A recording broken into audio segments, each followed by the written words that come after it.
કોઈપણ પ્રકારની ડીશ હોય, હેલ્ધીની સાથે સાથે ટેસ્ટી હોય તો હર વ્યક્તિને ખાવાની ખૂબ જ મજા આવે છે. તો આજ ડિમ્પલ્સ ડિશીસમાં હેલ્ધી અને ટેસ્ટી એક એવી શાકની રેસીપી તમારી સાથે શેર થશે કે જે લગભગ એકવાર આ રીતે બનાવીને ખાશો તો બધા જ આંગળા ચટતા રહી જશે અને વીકમાં 3 વાર બનાવીને ખાશો તે મને ખાતરી છે.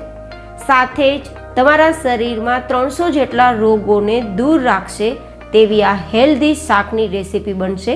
તો આવી ટેસ્ટી અને હેલ્ધી રેસીપી ટિપ્સ સાથે બનાવવાની શરૂઆત કરીએ, જેમાં લસણ ડુંગળીનો ઉપયોગ પણ બિલકુલ નહીં કરીએ. તો ચલો રેસીપી શરૂ કરીએ.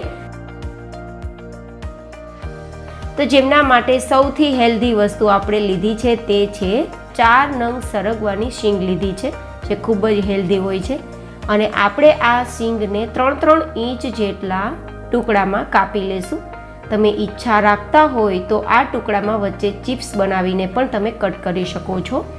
તો આ રીતે ટુકડાને આપણે કુકરમાં ઉમેરી દઈશું અને 1 ગ્લાસ જેટલું પાણી ઉમેરીશું. અડધી નાની ચમચી જેટલું નમક, અડધી નાની ચમચી જેટલું હળદર પાવડર ઉમેરી દઈશું. હવે કુકરને બંધ કરી અને 2 સીટી સુધી આપણે બોઇલ કરીશું મીડિયમ ગેસની ફ્લેમ પર.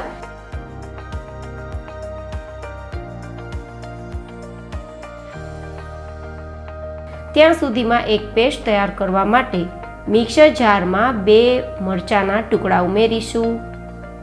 2 ઇંચ જેટલા આદુના ટુકડાને નાના ટુકડામાં સમારીને ઉમેરશું અને 1 નંગ ટમેટાના ટુકડા ઉમેરીશું અને સરસ મજાની પેસ્ટ તૈયાર કરી લઈશું. અહીંયા આપણે લસણ ડુંગળીનો ઉપયોગ નથી કરવાના. તમે કરવા માંગતા હોય તો જરૂર ઉમેરી શકો છો. હવે અહીંયા મસાલો તૈયાર કરવા માટે 1 કપ જેટલા મેં પાપડી ગાંઠિયા લીધા છે. તમે કોઈ પણ ગાંઠિયા લઈ શકો છો. 2 ચમચી જેટલા કાચા મગફળીના દાણા,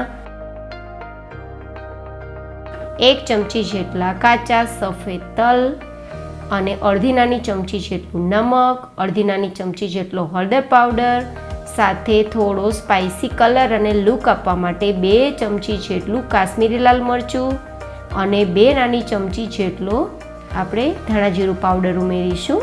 અહીંયા તમે ગરમ મસાલો યુઝ કરતા હોય તો જરૂર ઉમેરી શકો છો. હવે સરસ મજાનો પાવડર તૈયાર કરી લઈશું. આ પાવડર આપણો તૈયાર થઈ ગયો છે. અહીંયા તમે ગાંઠિયા ન યુઝ કરવા માંગતા હોય તો ચણાનો લોટ પણ શેકીને લઈ શકો છો. હવે આપણે 2 સીટી પછી આપણી શીંગને ચેક કરવાની છે કે આપણી સરગવાની શીંગ બરાબર બોઇલ થઈ છે કે નહીં. લગભગ 2 સીટીમાં પરફેક્ટ બોઇલ થઈ જ જશે. તેમ છતાં આપણે આ રીતે ચેક કરી લેવું. બરાબર નરમ છે. જો મેશ ના થવી જોઈએ પરંતુ બિલકુલ કડક પણ ના રહેવી જોઈએ. આ રીતે આપણે ટચ કરીએ ને તો નરમ લાગે તેવી આપણે બાફવાની છે. તો આ બફાઈ જાય પછી આપણે પાણીમાંથી કાઢી લઈશું અને અહીંયા બચેલું પાણી છે તેને બિલકુલ નહીં ફેંકીએ. આ પાણીને આપણે આગળ ઉપયોગમાં લઈ લઈશું અને જો ઉપયોગમાં લેતા પાણી વધે તો આ પાણીને તમે ગાળીને પી શકો છો. એઝ એ જ્યુસ અથવા તો તમે સૂપ તરીકે પણ પી શકો છો. ખૂબ જ હેલ્ધી આ સૂપ હોય છે અને ફાયદા પણ અઢળક મળે છે.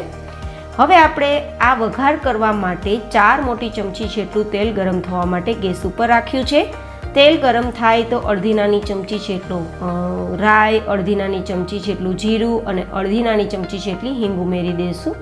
અને પછી આપણે મરચાં, આદુ ને ટમેટાની પેસ્ટ તૈયાર કરી છે ને તે પણ ઉમેરી દઈશું અને થોડી વાર વઘાર બહાર ના નીકળી જાય તે માટે ઢાંકી દઈશું. એકવાર આ રીતે ચલાવી લઈશું અને ફરીથી ધીમા ગેસની ફ્લેમ પર 1 મિનિટ માટે કૂક કરીશું, જેથી ટમેટામાંથી કાચો ટેસ્ટ નીકળી જાય.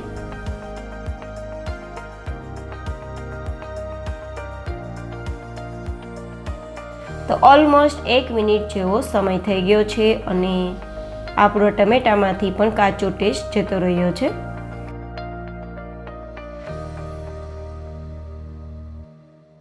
તો હવે આપણે અહીંયા તૈયાર કરેલો મસાલો ઉમેરી દઈશું.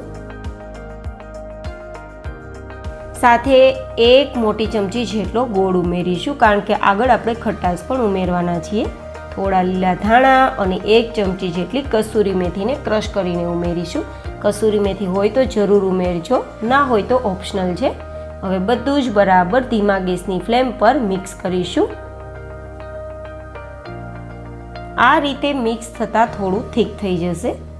તો હવે આપણે આ રીતે આપણો મસાલો તૈયાર થાય ત્યારે જે આપણે બોઇલ કરેલી સીંગ છે ને, સરગવાની સીંગ, તે આપણે આ મસાલામાં ઉમેરી દઈશું. આ રીતે તૈયાર કરશો શાકની રેસીપી તો આપણે સરગવાની શીંગમાં મસાલો નથી ભર્યો, તેમ છતાં સરગવાની શીંગનું મસાલા ભરેલું શાક તૈયાર થશે અને ટેસ્ટ તો બહુ સરસ આવશે મિત્રો. લસણ ડુંગળીના ઉપયોગ વગર તૈયાર થાય છે, બિના ઝંઝટ તૈયાર થાય છે, ઘરમાં મળી રહે તેવી સામગ્રીઓથી તૈયાર થાય છે, ઓછા સમયમાં તૈયાર થાય છે, તો તમને ખૂબ જ મજા આવશે બનાવવામાં પણ. તો આ રીતે મિક્સ થઈ ગયું છે. તો હવે અહીંયા ખટાશ માટે હું લગભગ 1 કપ જેટલું દહીં ઉમેરું છું. દહીંથી ગ્રેવી પણ તૈયાર થશે અને દહીં છે તે ઠંડક આપવાનું કામ કરે છે, તો આપણી સબ્જીને વધુ હેલ્ધી બનાવશે. તમે અહીંયા દહીંની જગ્યાએ સાદું પાણી ઉમેરી શકો છો અને ખટાશ માટે 1 નાની ચમચી જેટલો કે 2 નાની ચમચી જેટલો લીંબુનો રસ ઉમેરી શકો છો.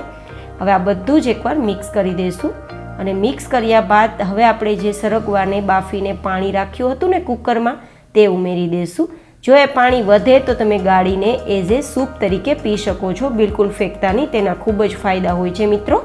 તો આ રીતે હવે ચલાવી લેશું આપણે અને ઢાંકીને આપણા આ શાકની ઉપર ઓઇલ દેખાવા લાગે ત્યાં સુધી કૂક કરીશું.